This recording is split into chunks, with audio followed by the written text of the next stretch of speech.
unexpected songwriting retreat that we had back in early May of last year. We had been playing a festival in North Carolina called Merle Fest, which was a super dream come true for me because I had started going there with my dad in 2003, and then we were invited to play there last year, so I was just about floating, I think, for most of the festival because I was so excited.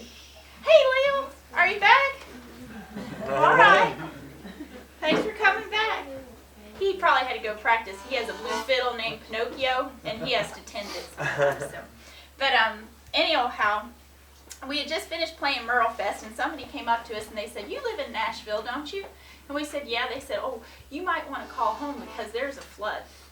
And we were like, "Uh-oh." So we called our friends who live on our street and asked them to go check on the house, and they said all things were fine, but we might just want to hang where we were because things were a big mess and there was a water shortage and we would just be one more person shortening the water, and and of course we were sitting there with a whole week of dirty clothes and so we thought, well, that's probably good advice, and so we had made reservations up on a campground while we were at Merle Fest, where in our little pod there, a little baked potato, and there we were up on this beautiful mountain, and we had no cell phone service for drive about half an hour to get a signal, and no internet, and we had all our instruments and lots of excitement and inspiration from being at Merle Fest. So there we were. Campground emptied out. Yeah, nobody was at the campground because the festival was over. So we thought, well, heck no, let's just have a songwriting retreat. So we did, and I had quilting on the brain all last year. Because I come from a quilting family, and last year we asked our fans to bring a piece of fabric or send a piece of fabric in the mail or bring it to our shows, and we would trade them a little 3-song CD. And over the course of the year, I actually collected over 250 people sent fabric, which was really cool, from all over the world, and lots of them sent more than one piece, so I ended up with a boatload of fabric. Well, the idea was at the end to make a trip around the world quilt, which I'm going to show you half of one right now that I made using this fabric. It is. So that's like what, and it's not quite finished. There's still some more for the top and the bottom, and there's the whole border. But if you can imagine all of those pieces, there's almost 50 different pieces of fabric in just this part of it, and they're all from different people all over who participated, which was really cool. Yeah, oh yeah, thank you. It's going to have 3,000 little square, almost 3,000 squares. In it. So I had quilting on the brain because of this project, and I was reading a lot of quilting books. And right before Merle Fest, I had just finished a book called The Quilters, Women and Domestic Art.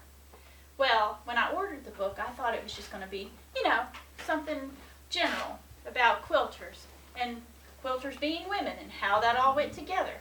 Well, it turned out to be a very specific book. It was a book about women in eastern New Mexico and West Texas. It was their oral histories, and they had come over in the covered wagon days, and they had come from beautiful places like Missouri and Arkansas and Virginia. And I got real excited about the Virginian in that book, being a Virginian myself. Now, this lady lived in Richmond, and she lived in a very lovely part of Richmond. She lived in the Fan, and she lived in a brick house with white columns and gas street lights. And she went to a shop with her mother. Well, there was a fella in the shop. It's kind of like a Valentine's Day moment because they saw each other, and about 2 weeks later, they were hitched. And she was hitched to his wagon, which was heading to West Texas. Well, she just never thought to ask anybody if West Texas was going to be at all different than Richmond. This is a small detail, but she sort of highly expected that when she got there would just be more brick houses with white columns and gas streetlights. But it just didn't turn out that way for this poor lady.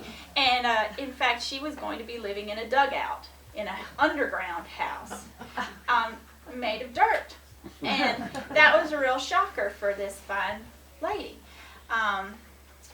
Well, it was quite frightening for her, in fact, because she couldn't see a single neighbor. She said the sky was so big that she felt like it was just going to crush her, you know. And the first winter, their cows froze. Her husband just skinned them and put their hides right there on top of their roof for extra insulation. And you would just be hard-pressed to find a cowskin roof in Richmond. You know, so this was quite a change for her.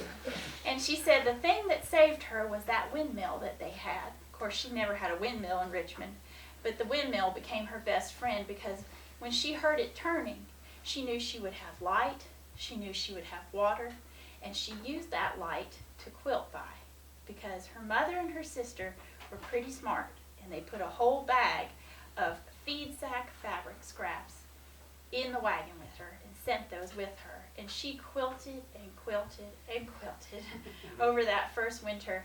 And in the spring, she had a big old quilt for their bed, and she had a new baby girl. And she never ever went back to Richmond, Virginia. She became a West Texas lady. And she said she had the chance to go one time, but she just decided she didn't want to. She decided that she'd made her life in West Texas, and that's where she ought to stay. I thought that was such a great story, and I just read it, and I wrote down her story, and it became this song. Billy wrote this beautiful, lonesome old harmonica and guitar melody to go with it. So this is a brand new song, and we call it Windmill.